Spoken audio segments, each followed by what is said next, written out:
तो प्रिंसिपल कह रहा है कि a seller of goods cannot transfer better rights than he himself possess in the goods sold to the buyer। एक seller buyer को उससे अच्छा टाइटल अपने गुड्स में नहीं दे सकता है जितना वो पजेस करता है। ठीक है भाई, अगर किसी चीज में आपका अगर 50% शेयर है तो आप उसे 100% शेयर टाइटल्स नहीं दे सकते, क्योंकि आपके पास खुद के ही पास 50% है और you can not transfer better title than you yourself possess. चलिए ठीक है, फैक्ट्स देखते हैं। फैक्ट्स कह रहा है कि Komal leaves his watch by mistakes. Komal leaves, Komal है ये, Komal ji leaves his watch by mistake on a seat in the park. वो एक पार्क की सीट पे अपनी वॉच बाय मिस्टेक क्या कर देती हैं, छोड़ देती हैं।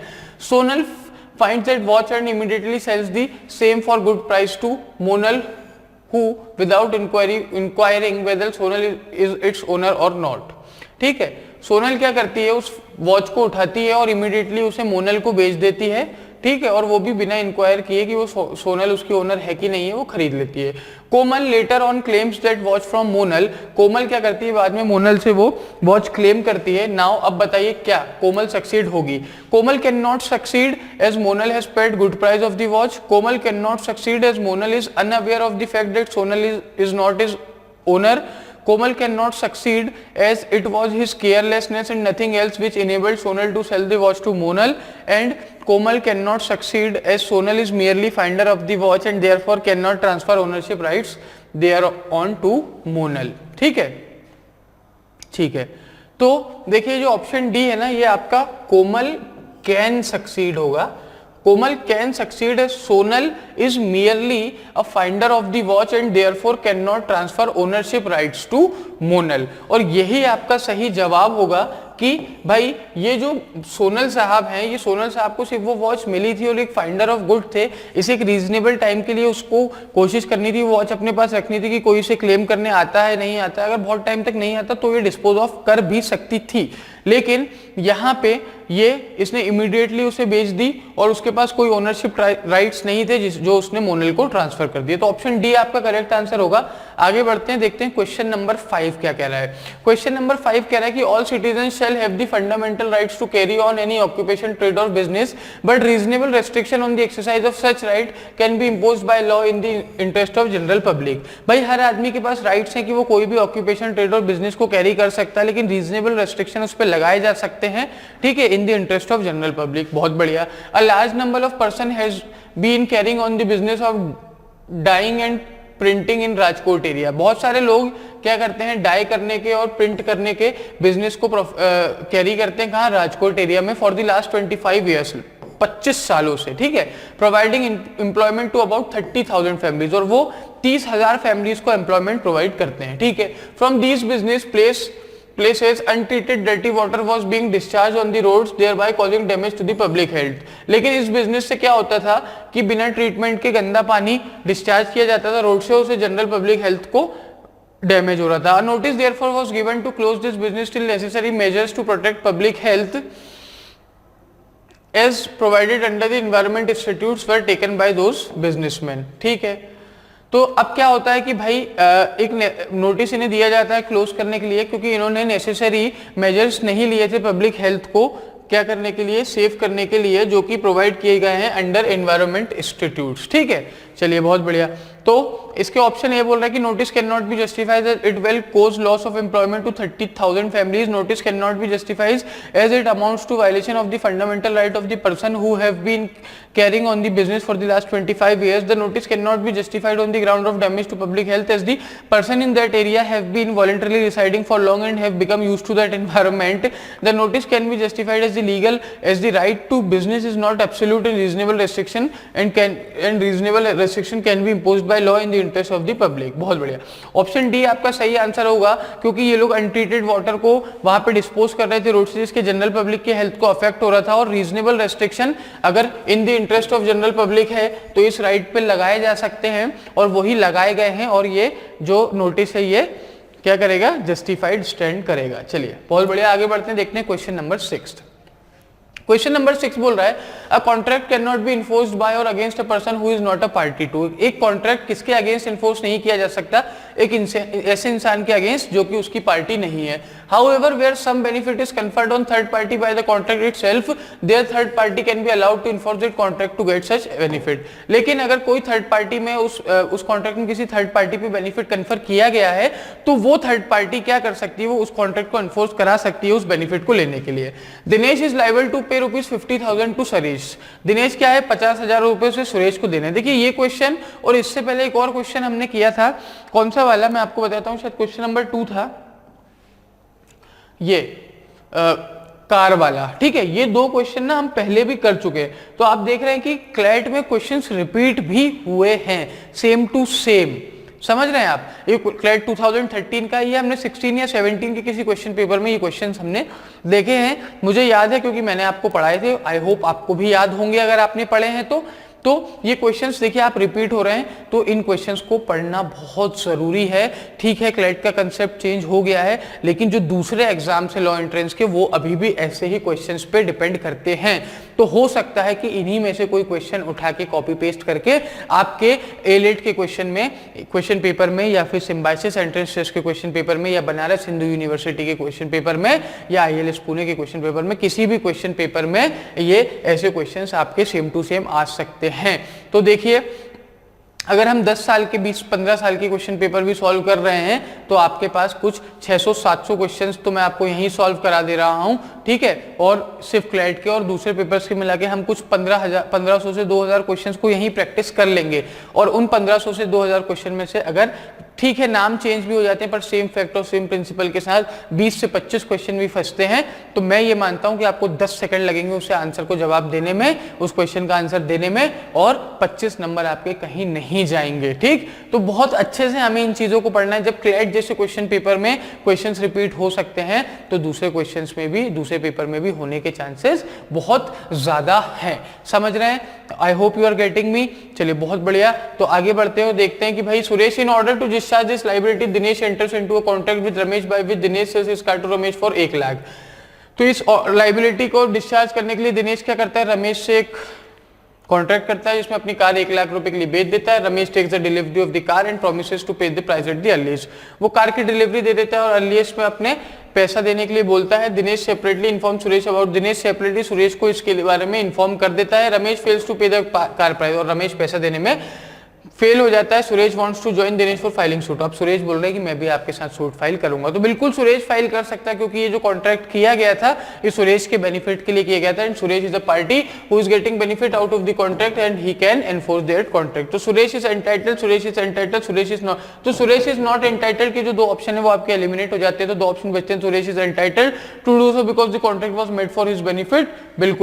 बिल्कुल सही बात है, ऑप्शन ए आपका सही है क्योंकि उसकी बेनिफिट के लिए ये बनाया गया था और वो एनफोर्स कर सकता है। चलिए बहुत बढ़िया, आगे देखते हैं क्वेश्चन नंबर 7। क्वेश्चन नंबर 7 क्या कह रहा है, इसका प्रिंसिपल जल्दी से एक बार आप देखेंगे कि इसका प्रिंसिपल क्या कह रहा है। एक बार प्रिंसिपल पे नजरें घुमाइए, उसके बाद मैं आपको समझाता हूं कि प्रिंसिपल क्या कहने की कोशिश कर रहा है। चलिए जल्दी से देखिए, मैं आपके सामने से हट जाता हूं अगर आप देखना चाहते हैं तो।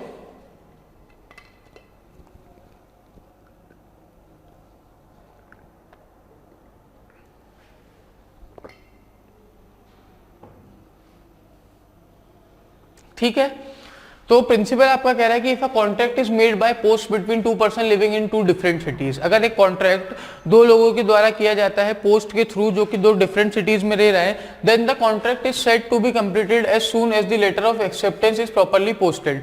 तो कॉन्ट्रैक्ट का पूरा हो जाता है, वो जब पूरा हो जाता है जब जो लेटर ऑफ एक्सेप्टेंस है वो प्रॉपर्ली पोस्ट किया जाता है। And the place of completion of the contract is that city where accepted is posted. ठीक है, ठीक है, और प्लेस ऑफ कंप्लीशन क्या मानी जाती है उस कॉन्ट्रैक्ट की, वो सिटी जहां पे एक्सेप्टेंस जो है वहां पे पोस्ट की गई। ठीक है, it is worth mentioning here that in every contract there is always an offer from one party and the acceptance of the offer from the other party. बिल्कुल एक पार्टी ऑफर करती है और दूसरी पार्टी उसे एक्सेप्ट करती है हर contract में। तो फैक्ट कह रहे हैं कि सनी है resident of Patna gives an offer by post to sell his house for ₹25 lakh to Honey a resident of Allahabad. Patna से इलाहाबाद वो लेटर भेज के भाई उन्हें ऑफर करते हैं। The offer letter is posted on 1 January 2013 from Patna and reaches Allahabad on 7 January 2013। ठीक है, हनी एक्सेप्ट करता है ऑफर और पोस्ट करता है 8 जनवरी को वो letter from Allahabad which reaches Patna on 16 January. बिल्कुल सही है। But Sunny presuming that Honey is not interested in accepting his offer sells his house to Gani to same price on 15 January, और वो 15 जनवरी को ही अपना घर बेच चुका होता है, उसे ऐसा लगता है कि he is not ready to accept, he is not interested in accepting my offer. Honey files a suit against Sunny for the breach of contract in the competent court of Allahabad. Whether Honey will succeed? Honey cannot succeed as Sunny cannot be compelled by law to wait for the answer from Honey for an indefinite period of time. Honey cannot succeed as he could use some other effective and speedy mode for communication. Honey can succeed as he properly posted the letter of acceptance and the delay was beyond his control. Honey can succeed as contract became complete in the eyes of law at the date of posting the letter of acceptance. बिल्कुल देखिए यहाँ पे क्या कह रहा है, contract is set to be complete as soon as the letter of acceptance is properly posted, और वो प्रॉपर्ली पोस्ट हो चुका था तो उसका जो है वो सक्सीड करेगा क्योंकि it was completed in the eyes of law is the date of posting the letter of acceptance. ठीक है, तो ऑप्शन डी आपका सही ऑप्शन होगा। आगे बढ़ते हैं, देखते हैं क्वेश्चन नंबर 8 क्या कह रहा है। क्वेश्चन नंबर 8 कह रहा है he who goes to the court of law and to seek justice must come with clean hands। एक ऐसा आदमी जो जा रहा है कोर्ट ऑफ लॉ में काय के लिए, जस्टिस सीख करने के लिए, तो वो खुद भी अपने साफ सुथरे हाथों के साथ आए, क्लीन हैंड्स के साथ आए, वो खुद कोई गलत काम करके ना आए। ठीक, फैक्ट्स कह रहे हैं कि P enters into a contract with S under which S to construct a house for free and has to complete the same within 1 year from the date of control। P contract करता है S से, जिसमें S क्या करेगा, P के लिए एक घर बना के देगा, ठीक है, विद इन 1 ईयर, ठीक है, डेट ऑफ कॉन्ट्रैक्ट से 1 ईयर के अंदर अंदर वो क्या करेगा, उसके लिए एक घर बना के देगा। This contract includes 2 very important terms. इस कॉन्ट्रैक्ट में 2 बहुत ही इंपॉर्टेंट टर्म्स हैं जो कि कह रहे हैं, फर्स्ट टर्म कह रहा है कि there is price hike in the material to be used in the, if there is price hike, अगर कोई प्राइस हाइक हुआ मटेरियल में, then the escalation charges at the particular rate shall be payable by P to S। तो भाई escalation charges P किसको पे करेगा, S को पे करेगा। और according to second term in the construction of the house is not, ठीक है, अगर 1 साल के अंदर उसने नहीं बना के दिया तो वो पेनल्टी पे करेगा, कौन, S P को पेनल्टी पे करेगा एक सर्टेन रेट पे। ठीक है, before the completion of the construction work the worker of S go on strike and strike continues up to 3 month even after the expiry of 1 year.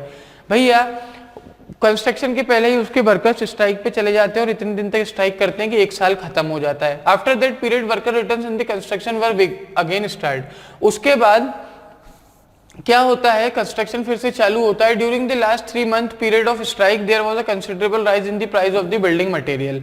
तो क्या होता है कि 3 महीने में जब स्ट्राइक चल रही होती है तो एक कंसिडरेबल राइज हो जाता है बिल्डिंग मटेरियल की प्राइस में। S claimed escalation cost from P did not agree to it. S filed a suit in the court of law either to order the payment of the price of the building material on the basis of escalated price or to allow him to stop the work without incurring any penal liability towards P। देखिए क्या होता है कि वो बोलता है कि भैया या तो कोर्ट से कि या तो आप मुझे इंक्रीज हुआ है बिल्डिंग मटेरियल के प्राइस में वो पैसा दिला दो, या फिर आप मुझे ऑर्डर करो कि मैं इसका घर का काम अब रोक दूं और मेरे पे कोई पेनल एक्शन ना हो। तो S will succeed as strike by, his worker was unexpected and beyond his control. S can succeed as there is an escalation clause in the control contract। S cannot succeed as he has failed to complete the construction work in time and strike cannot be treated as a valid excuse for delay in work। S can succeed if he देखिए इसका option C सही होगा क्योंकि हमारा principal क्या बोल रहा है कि जो जस्टिस सीख करने जा रहे हैं ना वो खुद भी क्लीन हैंड्स से है। तो क्या इसके हैंड्स क्लीन थे? ये तो खुद ही 1 साल में अपना काम, अब देखिए आपके वर्कर्स ने स्ट्राइक कर दिया, आप दूसरे वर्कर्स लाइए, आप उनको मनाइए करिए, लेकिन आपने जो कॉन्ट्रैक्ट किया आप उसे पूरा कीजिए।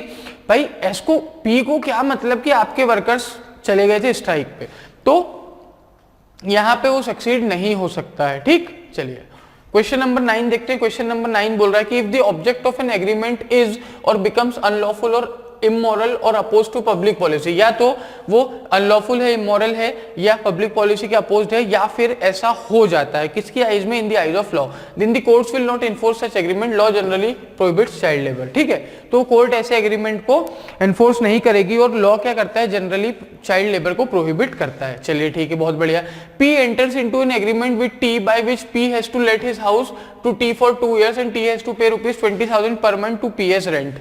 P क्या करता है, 2 सालों के लिए टी को अपना घर रेंट पे देता है 20,000 रुपए महीने किराए पे। T starts a child care centre in that house, T एक चाइल्ड केयर सेंटर उस घर में चालू करता है।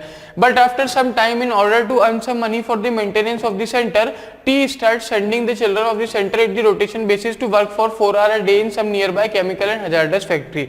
भैया कुछ पैसा कमाने के लिए टी क्या चालू कर देता है, वो बच्चों को 4-4 घंटे की शिफ्ट पे भेज देता है हजार्डस फैक्ट्री में काम करने के लिए। When P comes to know about this new development, he asks T either to stop the children from working in factories or to leave this house immediately. T neither agrees to leave the house nor to stop. भैया P बोलता है कि या तो आप घर खाली करो या बच्चों को वहां भेजना बंद करो। T बोलता है ना मैं बच्चों को भेजना बंद करूंगा ना मैं आपको घर खाली करूंगा।